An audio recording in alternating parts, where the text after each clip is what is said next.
In September 1994, 86-year-old J.C. Johnson Sr., a retired minister, set out to mow his neighbor's lawn, something he did as a favor when she was out of town.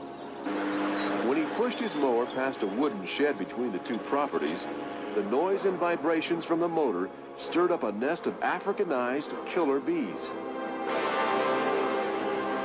I went over next door in the backyard to mow the grass.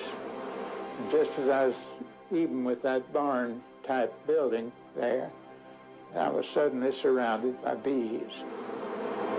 They were just so surrounded my head, and I ran over to a hydrant and had a hose on it. And I turned on the water and tried washing bees off, but didn't make a dent in it. They just covered me. And I said, well, I better get out of here. And so I ran out the gate and on out to where I saw another hydrant with a hose on it. And so I tried that water, and no good. It was so thick with bees, it sounded like a cloud. Meanwhile, his son, J.C. Johnson Jr., who lives next door, noticed an unusual number of bees in his yard. He had just gone inside to escape the bees when he heard a cry for help. Help! Okay, I saw my father across the street lying down, and I was concerned about him because I thought perhaps he'd had a heart attack or he had fallen. And so I called to him. I said, Dad, are you all right? And he said, no.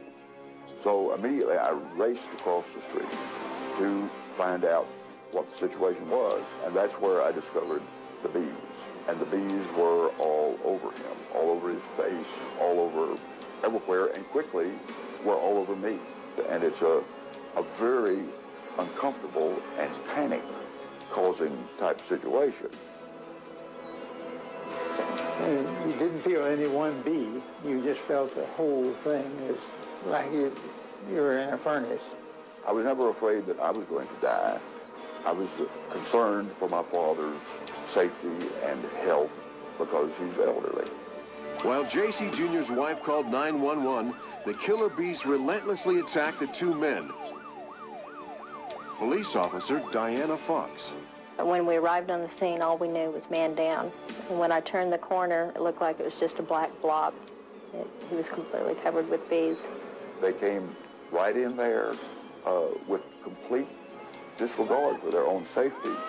None of my training had prepared me for this. So I just ran over and started using my hands to get him out of his face and to see if he was still alive. As the bees attacked her too, Officer Fox used a fire extinguisher to try to stop them. Both of the Johnsons were transported to a local hospital for emergency treatment to try to counteract the bee venom. I think the bees must have stung me in the neighborhood that 2,000 times, according to some estimates.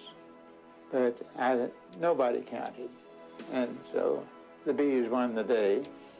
Dr. Norman Gary is a bee expert. Africanized bees are different from ordinary honeybees. They are honeybees. They're different species. But the important thing to know is that they defend their nest very, very aggressively. If you find that you're being attacked by bees, killer or otherwise, the best thing to do is to flee the area. Get out of the defensive zone because they really do sting near the hive. You see, keep going until you lose them or until you can get inside of a house or a car, something like that.